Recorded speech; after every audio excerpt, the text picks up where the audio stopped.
Bismillah wassalatu wassalamu ala Rasulillah wa ma wala haula wala quwata illa billah.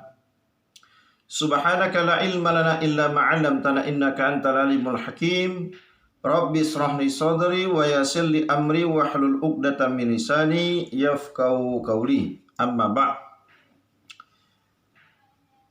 Yaqulullahu 'azza wa jalla.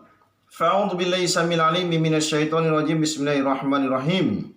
Fas'alu ahla zikri in kuntum la ta'lamun. Shadaqallahul azim wa sadaqa rasuluhun nabiyul karim wa nahnu ala dzalika minasyahidin wa syakirin walhamdulillahi rabbil alamin. Sahabat-sahabat dakwah yang dimuliakan Allah Subhanahu wa taala. Ayat yang sama-sama kita dengarkan di dalam muqaddimah tadi. Di mana Allah Subhanahu wa taala berfirman, "Fas'alu ahla zikri."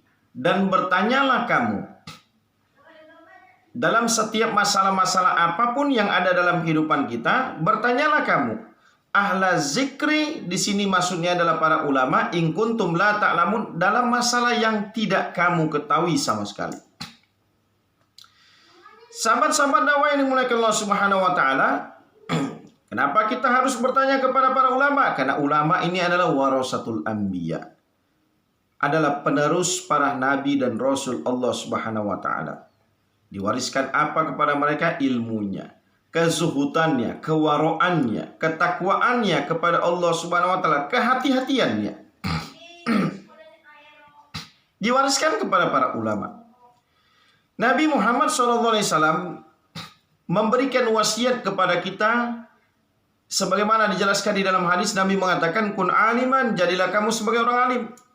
Tapi untuk menjadi orang alim itu tidak mudah seperti mana membalikkan telapak tangan. Ada orang yang bertahun-tahun belajar tapi bodoh juga. Karena masalah hasil ini urusan Allah Subhanahu wa taala. Ya. Dan untuk menjadi orang alim ini ada proses formal, mulai daripada ibtidaiyah, sanawiyah, aliyah, kuliah, mendapatkan gelar, ya, secara formal. Ada juga dengan metode talaki, mengaji kitab kepada para ulama, khatam dapat sanad, pindah ke kitab yang lain, khatam dapat sanad, begitulah seterusnya. Jadi ada proses-proses untuk bagaimana seseorang itu bisa menjadi orang alim. Kalau seandainya kita tidak bisa menjadi orang alim, au muta'aliman, maka jadilah santri. Waktu sudah tidak ada lagi, mungkin sudah lanjut usia, nyantri sudah nggak bisa lagi, au mustami'an, jadilah orang yang senang dengan ngaji, senang dengan majelis-majelis ilmu. Waktunya tidak ada. Au muhibban, maka jadilah orang yang senang dengan majelis ilmu, senang dengan pengajian. Ada harta, berikan kepada orang-orang supaya dia mudah untuk menuntut ilmu. Wala takun khamisan, jangan jadi orang yang kelima. Ulama tidak, nyantri tidak, duduk ngaji tidak, hartanya tidak mau digunakan untuk agama, tapi orang yang menjadi orang yang celaka. Orang yang benci dengan ulama, benci dengan majelis-majelis ilmu. Maka sahabat-sahabat dakwah yang dimuliakan Allah Subhanahu wa taala, pentingnya kita rujuk kepada para ulama, bertanya kepada para ulama dalam perkara-perkara yang tidak ketahui. Dalam masalah ibadah, ada mazhab yang masyhur, ya. Mazahibul arba, Al-Imam Syafi'i, Al-Imam Maliki, Al-Imam Ahmad bin Hanbal, Al-Imam Hanafi rahimahullah ta'ala. Ini adalah para ulama yang telah berijtihad di dalam masalah furu'iyah, dalam masalah ibadah. Walaupun di antara mereka ini ada khilaf, ada perbedaan di kalangan ulama, dan kita sebagai umat Nabi SAW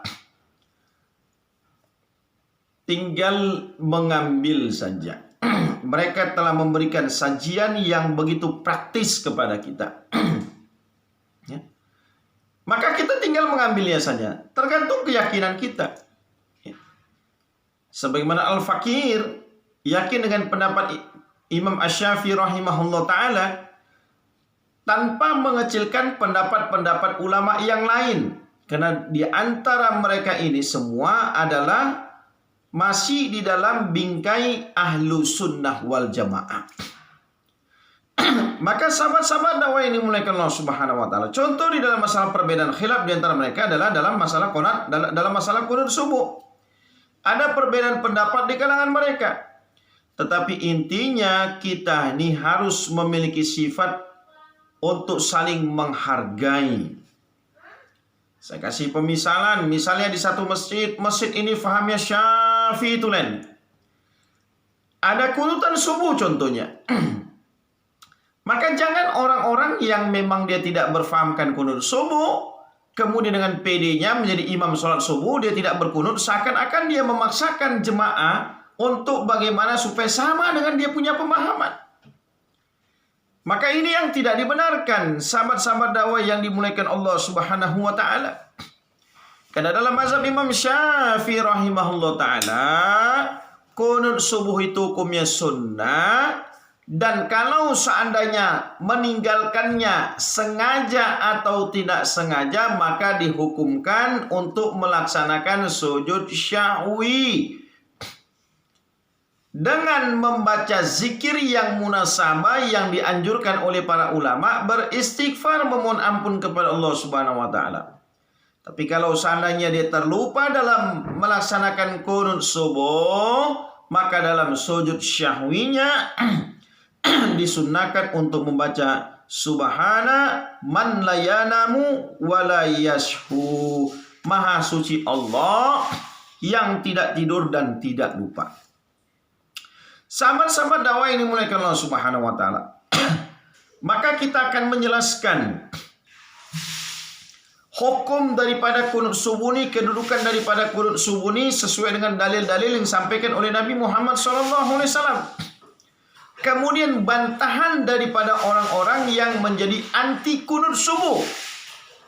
Bahkan sebagian di antara mereka mengatakan bahwasanya kunut subuh ini hukumnya adalah bid'ah. Sejak kapan bid'ah menjadi hukum? Yang sama-sama kita pahami hukum Allah itu ada 5, wajib, sunnah, kemudian setelah itu haram, makruh dan mubah. Kalau perintahnya dia kuat maka hukumnya wajib. Kalau perintahnya tidak kuat maka hukumnya sunnah. Kalau larangannya kuat hukumnya haram. Kalau larangan yang tidak kuat hukumnya makruh. Tidak diperintah, tidak dilarang, maka hukumnya mubah, boleh. Bid'ah bukan hukum. Maka aneh kalau seandainya ada orang ditanya, apa hukum kunut subuh? Hukumnya bid'ah. Ini orang tidak mengaji. Orang ini tidak paham bahwasanya hukum Allah itu ada 5. Tidak ada penambahan bid'ah di situ. Sahabat-sahabat dakwah yang dimuliakan Allah Subhanahu wa taala. Kunut pada salat subuh dan pada witir Ramadan malam yang ke-16 nisfu ke atas. Maka ini dihukumkan sunnah abad.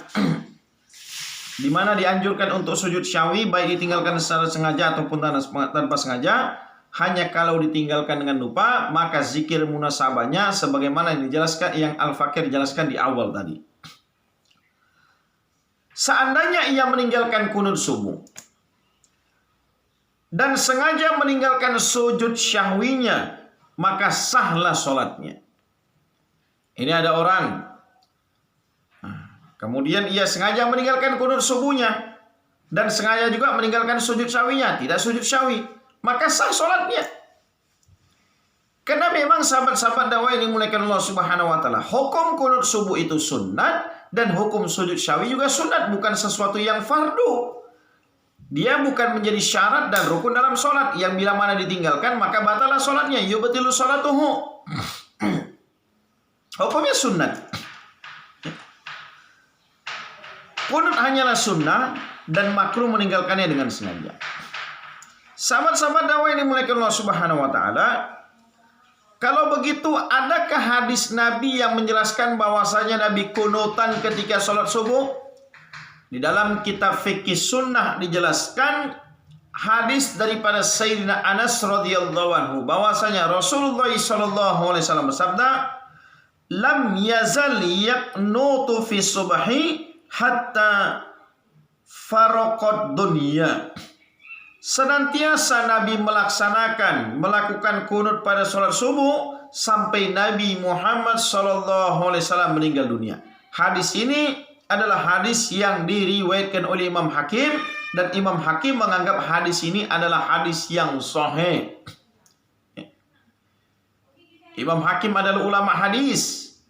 Beliau menuliskan satu kitab hadis, yaitu kitab Al-Mustadrak. Dan ini adalah kitab-kitab yang besar, kitab yang masyhur. Sebagaimana Imam Maliki menulis kitab Al-Muwatta. Al-Muwatta adalah kitab yang masyhur. Sahabat-sahabat dakwah yang dimuliakan Allah Subhanahu wa taala, maka Ibnu Allan berkata, wa'lam annal kunuta masyru' wa huwa sunnatun 'indana fi subhi muta'akkadatan lam tarakahu lam yabtul salatuhu lakin yasjudu lisyahwi sawa'an tarakahu amadan aw sahwan. Kata Ibnu Allan berkata, dan ketahuilah bahwa kunut itu disyariatkan dan dia sunat pada mazhab kita, yaitu mazhab Al-Imam Syafi'i rahimahullah ta'ala, pada sholat subuh sebagaimana sunat yang kuat yang dikukuhkan. Jika ditinggalkan tidaklah batal sholatnya, tetapi tidaklah ia melakukan sujud syahwi, sama ada ditinggalkan dengan sengaja atau tidak sengaja. Al-Futu'a Ar-Rabbaniyah Al-Azkar An-Nawawiyah jilid 1 halaman 286 sampai 287. Imam Taqiyuddin berkata, adapun kunut maka disunatkan pada iktidal di rakaat kedua salat subuh, karena hadis yang diriwayatkan oleh Anas radhiyallahu anhu, mazala Rasulullah sallallahu alaihi wasallam yaqnutu fi subhi hatta faraqat dunya. Rasulullah senantiasa melakukan kunut pada salat subuh sampai ia meninggal dunia. Hadis riwayat Imam Ahmad dan lainnya. Sahabat-sahabat dakwah ini dimuliakan Allah Subhanahu wa taala. Sedangkan Imam Nawawi berkata, dalam mazhab Syafi'i disunatkan kunut pada salat subuh baik ketika turun bencana ataupun tidak ada bencana. Dengan hukum inilah berpegang mayoritas ulama salaf dan orang-orang yang setelah mereka dan atau kebanyakan dari mereka. Dan di antara mereka yang berpendapat demikian adalah Abu Bakar Siddiq, Umar bin Khattab, Utsman bin Affan, Ali bin Abi Thalib, Ibnu Abbas dan Barra bin Azib radhiyallahu anhum. Ini diriwayatkan Imam Baihaqi dengan sanad-sanad yang sahih. Banyak pula para tabi'in dan yang setelah mereka yang berpendapat demikian. Inilah mazhabnya Ibnu Abi Layla, Hasan bin Saleh dan Malik bin Daud dalam Majmu' Syara' Al-Muhazzab jilid ketiga halaman 504. Sahabat-sahabat dakwah ini dimuliakan Allah Subhanahu wa taala, dalam kitab Al-Imam Syafi'i rahimahullah taala jilid yang pertama halaman 255. Kitab adalah rujukan mayoritas mazhab Asy-Syafi'i. Kitab yang begitu besar sekali. Maka Imam Syafi'i mengatakan, wala kunuta fi syai'in minas shalawati ila subhi. Tidak ada kunut, wala kunuta fi syai'in, tidak ada kunut pada salat yang 5 waktu. Illa subhi, kecuali ketika pada waktu salat subuh. Illa an tanzila nazilatun fayaqnutu fi kulliha insya'al imam. Kecuali jika terjadi bencana, maka boleh kunut pada semua salat jika imam menyukai. Ini dijelaskan dalam kitab Karena ada kunut nazilah. Kunut nazilah ini adalah kunut yang dikerjakan oleh Nabi Muhammad SAW mendoakan kepada satu kaum selama kurang lebih sebulan. Maka ini biasanya ketika di daerah-daerah yang ada konflik ataupun daerah-daerah yang ada musibah, yang ada bencana, sebagai salah satu wasilah memohonkan ampun kepada Allah Subhanahu wa taala, maka disunnatkan untuk melaksanakan yang namanya kunut nazilah. Sebagaimana kita dalam beberapa bulan hari ini, ketika marak-maraknya virus COVID-19, maka Majelis Ulama Indonesia menganjurkan setiap masjid-masjid untuk melaksanakan kunut nazilah, tolak bala, tolak bencana, tolak musibah. Bagaimana supaya Allah Ta'ala angkat ini virus COVID-19 sehingga kita dapat melaksanakan aktivitas-aktivitas kita sebagaimana biasanya. Sahabat-sahabat dakwah ini dimuliakan Allah Subhanahu wa taala. Ibnu Salah, ulama hadis yang terkenal yang masyhur, beliau mengatakan banyak para hufaz, para penghafal hadis menganggap bahwasanya hadis ini adalah hadis yang sahih. Di antara mereka adalah Imam Hakim, Al-Baihaqi dan Al-Baqi. Bahkan Al-Baihaqi menambahkan pengamalan terhadap hadis ini adalah dinukilkan dari Khalifah yang 4, Imam Abdul Razak mengatakan ketika aku menjadi imam, aku membaca doa kunut ini kemudian membaca Allahumma dina fiman hadait. Sahabat-sahabat dakwah ini mulai Allah Subhanahu wa taala. Maka penting setiap umat Islami agar mereka toleransi dalam masalah ibadah. Tidak memaksakan kefahamannya kepada orang lain. Ya. Begitulah dicontohkan oleh para ulama-ulama mazhab kita. Sampai diceritakan di dalam manaqibnya Imam Syafi'i rahimahullah ta'ala. Imam Syafi'i pernah berziarah ke kuburan Imam Abu Hanifah di Baghdad. Waktu sholat subuh pun tiba. Pada saat itu Imam Syafi'i meninggalkan kunut subuh. Maka sahabat-sahabat dakwah ini mulai Allah Subhanahu wa taala ditanyakan kepada Imam Syafi'i, kenapa tidak berkunut subuh? Maka Imam Syafi'i mengatakan, aku meninggalkan kunut subuh sebagai bentuk penghormatan kepada seorang imam besar yang berfahamkan bahwasanya tidak disunahkan untuk melaksanakan kunut subuh. Ya, jadi ini bentuk penghormatan Imam Syafi'i rahimahullah ta'ala kepada Imam Abu Hanifah yang berpendapat tidak ada kunut pada sholat subuh. Hal ini dilakukan Imam Syafi'i karena menjaga adab dan menghormati imam mujtahid lainnya. Ini sekelas mujtahid. Mereka saling menghormati. Ada adab di antara mereka. Tetapi hari ini kita melihat di antara kita umat Islam hari ini tidak ada adab, tidak ada menghormati sama sekali.